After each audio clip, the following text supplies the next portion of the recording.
the changing color of the leaves isn't the only thing that comes with the new season. The Minnesota Department of Health says the whooping cough is reaching epidemic levels in the state. But what is whooping cough? Whooping cough is an infectious disease that primarily results in a very strong or severe cough.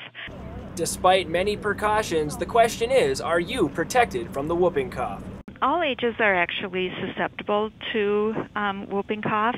However, there is a vaccine available, and most children have been vaccinated against whooping cough. They get their first 3 doses generally at ages 2, 4, and 6 months of age. So where can you go to stay ahead of the game this flu season? Just like any other vaccine, it's available through their healthcare provider. If there are any questions about where they may be able to get the vaccine, could also contact the local or county public health agency.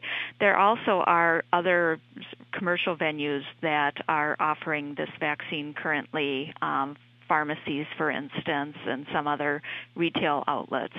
Reporting from St. Cloud, Alec Osmus, UTVS News.